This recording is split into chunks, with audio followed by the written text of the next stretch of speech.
Sup YouTube, it's TCG here and welcome back to our TCG video on my channel. On this channel you get tons of Pokemon TCG content, so if you're new to the channel, be sure to hit that subscribe button so you don't miss out. And at any given point in the video, if you like what you see, feel free to leave a like, it helps out the channel tremendously. With that being said, we're going to check out some cards from Journey Together. This is going to be a new block in the Pokemon TCG. Scarlet and Violet Journey Together will start with owner's Pokemon. So for example, Hops, Zacian EX, etc. We're going to be checking out some new cards that were revealed. Now we already have some English scans. We are here on the website PokemonProxies.com. So a big shout out to them for providing us with the English scans. So it makes it a little bit easier for us to just review them in a nutshell. So we're going to be talking about the cards that were recently revealed. There's a lot of cards already revealed, but the cards we already talked about, we're not going to be talking about them again. So it's going to be pretty interesting. Let's just talk about the new cards, right? So we have here Volcanion EX. This is a card I have not talked about yet on the channel. It looks pretty nice. It has the Scorching Steam. Once during your turn, this Pokemon is in your active spot. You can actually make your opponent's active Pokemon burned. Its attack slaps 160, and you can move an energy from this Pokemon to one of your bench Pokemon. So per se, it's not like the best attack in the world, but the ability is pretty interesting. Definitely because we are in a format where you can have Latias EX in your deck as well, which means every single time you get knocked out, you can always then promote Volcanion EX. Put the opponent in a burnt status, means they actually get 20 damage already. Then they flip a coin and they check up phase. If it is tails, they are still burned. That means the damage could even end up being more than you might think. And the cool thing is that because you can pivot into Volcanion after you get knocked out, you can then retreat it. So maybe you can also be playing a couple of copies of Switch, which means you can always make use of Volcanion even if you're not getting knocked out. But having that 20 additional damage output can definitely change some specific numbers. Is it going to be that impactful? Who knows? But it's an ability that can be paired with decks that are using Latias EX, for example. You could be playing it sometimes in a Miraidon deck, for example. You can be going for, if let's say Miraidon's actually slapping 220, stuff like, for example, the Zapdos from Pokemon Go will rotate very shortly, meaning that you might actually add in a Volcanion EX just because that extra 20 damage output. So very interesting. It might actually see some play just because specific number changes to specific attacks will actually be pretty good. We have this Meowscarada. Once during your turn, you may use this ability. If this Pokemon is on the bench, switch it to your active position. So pretty much you can instantly slide it into the active position. That's what it is. And with stuff like Rescue Board, you can always go for free retreat pivots. So that is the thing. The problem is this is a stage 2 Pokemon. And we're also losing double turbo energy, so that's going to be pretty tough to get this attack going. Rising Bloom, however, slaps 180 damage if the opponent is an EX, which is enough to knock out Charizard EX, for example. But as mentioned, it's a stage 2 and we're losing double turbo energy, so it most likely will not see play. There's a Magmortar. During Pokemon checkup, put 3 more damage counters on your opponent's burned Pokemon. So in theory, you could be playing a Volcanion EX and Magmortar all combined into one deck to leave a lot of damage counters during the checkup phase. That means that's going to be 5 damage counters for a burn Pokemon. Also, Magma Surge is an ability that stacks, allowing you to, if you get 2 Magmortars out, you're even going for a crazier burn numbers like 8 damage counters just because of burn. That is almost as good as Radiant Hisuian Sneasler with, of course, the poison shenanigans. But this is a stage 1, so it will require at least 1 turn to just get that stuff going. And you also will need a very powerful fire type attack, which we currently do not have in a deck like this. So that's the only downside, but they are working together. There's Darmanitan, 30 damage for each energy card in your opponent's discard pile. So this is a cool attack card against decks like Ceruledge EX, for example. If they're building up to a high number, you could be having Darmanitan as a direct counter for Ceruledge, which is very interesting for sure, because as soon as they have like 10 energies in their discard pile, you're slapping 300, which is enough to knock them out. Or even if they have 9, you even knock out the Ceruledge EX because of the 270 damage output. Okay, the attack, Blaze Ball Cannon, discard all energies and you do 90-90. So in theory, you could be going for Radiant Greninja styles with Moonlight Shuriken, 90 damage to the actives this time and 90 damage to one of your opponent's bench Pokemon. So that could be another way if you can power it up quite easily, which you can with a specific, I don't know if you've talked about this before, but there is of course Hop's Choice, but I think this is a Hop card, right? Oh no, it's an Ends card. So there will be cards working together with Ends, like for example this one. Ends PP Up. Attach a basic energy from the discard pile to one of your benched Ends Pokemon. That could allow you to, of course, set up Ends Darmanitan quite easily, even on the first turn if you're able to get a lot of those energies, and you can go for Blaze Ball Cannon. So I think it's a strong card, for sure.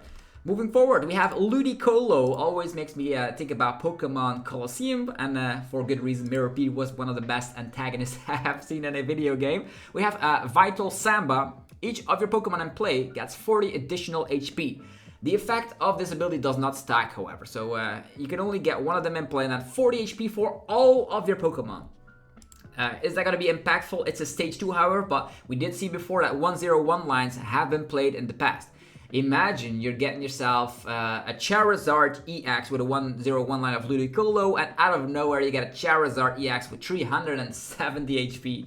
That's kind of bunkers. Also, note to self is that Ludicolo also gets that buff, meaning that you're going to have 180 HP basic. Actually, stage 2. So 40 HP for all of your Pokemon. I wonder if a 101 line will be played at one point. Then there is a Wailord Hydro Pump, 10 damage plus 50 more for every water energy attached to this Pokemon. So you know you're already going to be playing this with Baxcalibur if you want to just ever use Wailord. But it could definitely be like a Wailord Baxcalibur deck. You are a very high HP Pokemon, 240 for a stage 1. And the more energies you have onto your Wailord, the more damage output you're dealing. So who knows, Wailord might actually see some play, but note to self, if you're at item locked, superior energy retrieval will be hard to use, of course, in a Badu format. I wonder if Badu will still have that much prevalent showing when the Journey Together set is released. And Journey Together actually comes out on the 28th of March, and then 14 days later, I think it's on the 11th of April, the set will be legal for tournament play. The set will have 180 cards, even more cards than that in total, which is going to be quite good indeed. We already talked about these. There's also an interesting one, the Iono's Bellibolt. As often as you like during your turn, you may attach a basic lightning energy from your hand to one of your Iono's Pokemon. So yeah, energy acceleration as often as you like. So that is very powerful. This is like, I would say, Baxcalibur, but then for lightning type Pokemon, which is a very, very good. But it only works on Iono's Pokemon, by the way. So this is going to be pretty damn interesting to test out. You also have this draw power. We talked about this before. We already talked about Banette before in the video, Is Banette Broken with Zerosic. Also an interesting video for sure. Okay, we have a Metagross. Metagross 130, but if you have Beldum and the Metang on your bench, 280. Unfortunately, 280 is not the number it used to be, even though you can knock out stuff like Cerulege and maybe new upcoming EX Pokemon. The 280 mark was there for VSTAR Pokemon, and yeah, the EXs are really dominant right now. I would say like Dragapult and Gardevoir. You cannot one-shot them with this attack. It means that Metagross most likely is not going to be a great pick. Moving forward, we already talked about Mamoswine. We have a Lycanroc. When you play this card from your hand to evolve one of your Pokemon, you may attach up to 2 Spike Energy from your discard pile to this Pokemon. Spike Energies. What are Spike Energies? Okay, here we have them. Spike Energy. If this Pokemon, if the energy is attached to an active Pokemon that's damaged by an attack from your opponent's Pokemon, put 2 damage counters on the attacking Pokemon. So pretty much, Rocky Helmet and an energy.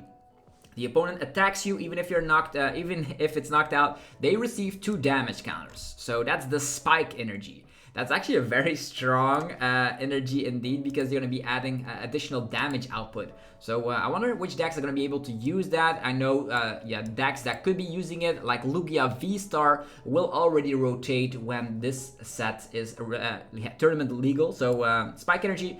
That means this actually slaps 40 damage and then 40 more for each damage counter on your opponent's active Pokemon. So yeah, you could definitely, as like the second bite, I suppose. You need to have some damage on the opponent's first, but with Spike Energies you can make it happen. And imagine they get like 4 damage counters. That means you can slap a whopping 200 afterwards, but you need 3 energies on this Lycanroc to get it going. There is a Tyranitar out there that has item lock by its side, just like Vileplume back in the days of, was it Undaunted or Gold Soul Silver Madness? But it only works when it's in the active position. So maybe a hit and run deck That could be utilizing item lock. I could see that working out where you can slap damage, like for example a Flygon, and you go for Tyranitar and then their item lock. But on the other hand, it needs to stay in the active position. As soon as the opponent has a boss's orders, they instantly have access to their items. Once again, even though the attack is like pretty interesting, you discard the top 2 cards from your opponent's deck and you slap 150 damage and you have item lock. So I think this is better than people might give it credit for, and definitely worth testing out because item lock in the game is that good. You can start off with playing Budew in the early phases and then go into Tyranitar to start swinging damage.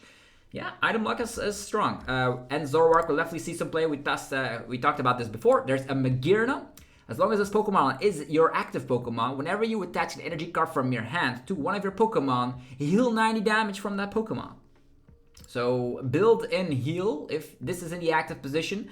Will you need that? You will probably need to get it in the active position first, so you will need some switch outs, or a pivot with Rescue Board could also do the trick, but attaching an energy from your hand, I think this also is stackable, so I would say... I'm gonna give a little example. You could be playing Baxcalibur, a very tanky water type Pokemon, or any colorless Pokemon for that matter, and you slide this into the active position, and then you go for Super Cold, the ability, and then you heal 90. So that could be definitely something we can work with because this is a 90 HP basic Pokemon. So definitely it's a basic Pokemon. Just because of that, you're gonna be able to pair that up with energy accelerating cards. Also could work with that Iono's Beli Bolt, by the way. So this is a strong healing card, and if there's not decks in the format that one shot, it could be actually pretty damn good. Hop's Corviknight is just one of those interesting Pokemon with Steel Wing, 60 reduction with its attack, but on the other hand, it's not the most powerful Stage 2 Pokemon we've seen. Hop's Zacian will be really strong. We've talked about this before. We have Hop's Choice Band. You have the Snorlax. Hop's Snorlax is going to allow you to slap 30 more damage to the active. Way more cards that can help with the damage output, which is very powerful. There's End's Reshiram. 20 damage for each damage counter on this Pokemon. Probably won't see play because you're probably gonna get one-shotted. There is the Dudunsparce.